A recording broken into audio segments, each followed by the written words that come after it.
Hi everybody, it's Annette with the Art of Intuition, and today we're going to talk about inspiration.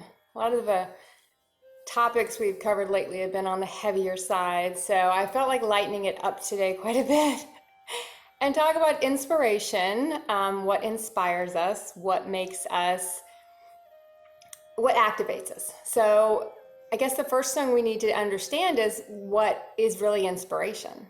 I mean, certain people inspire us, certain places inspire us, certain activities inspire us, and really all they're doing is activating codes in our body. I mean, that's really what inspiration is. It's just an activation of codes in our body. It activates different codes to go off.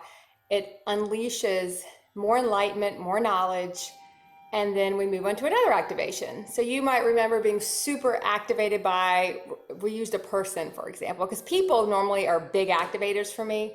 I have other ones, but there are certain people that really activated creativity for me. And most of them, probably all of them, really never even knew that, but that's what they were for me. You know, I would get so creative or so motivated creative, all that stuff would just flow after I would see them, you know, and that's one of the main reasons that they were there was for those activations. So look at what activates you. And we've been as a collective in a time where a lot of that stuff has been taken away. So we were sort of in a place where we had to sort of find that in ourselves, find out what was activating us, what maybe didn't activate us anymore. Because we would go through times when we felt big activations, and we've all been through that where something was inspiring, then it wasn't, because you'd already embodied that activation.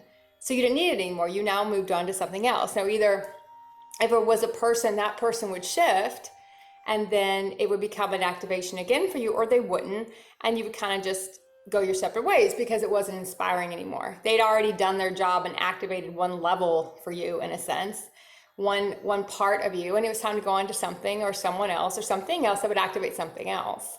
So as we've gone through this time, I know personally, people that were big activators for me were gone. So I was looking for what inspired me again.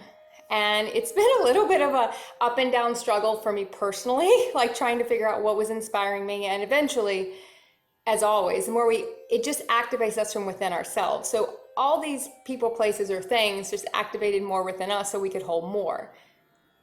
So you have to kind of then start going within and trying to find those spaces again within yourself. And you move on to another activation, but it's all from inside. It's not that they were so important or that place was so important. They just opened us more up inside.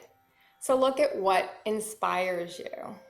And if you're not feeling super inspired right now, that's fine too.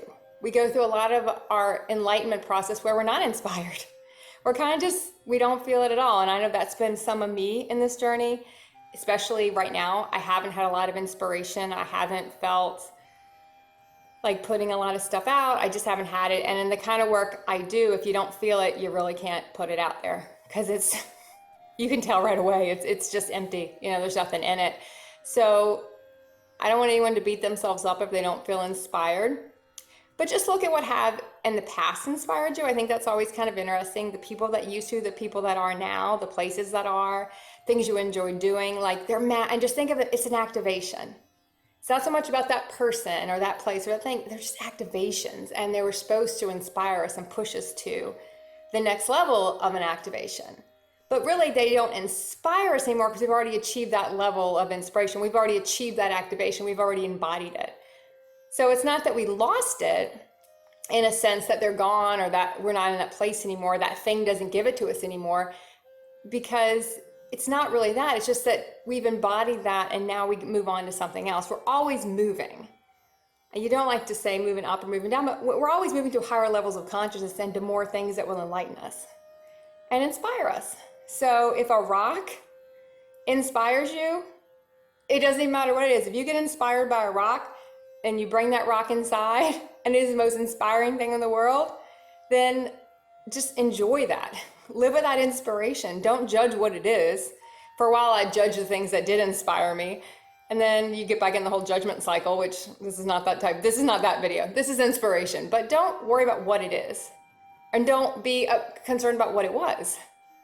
Just know that it all served a very important purpose. So Think about what inspires us. If you're not feeling really inspired right now, maybe go within and see what we can do to, or ask for a different inspiration. Sometimes if you just ask our universe for that, it's your universe, ask for something to inspire you and watch what pops up, or who pops up, and keep practicing the art of intuition.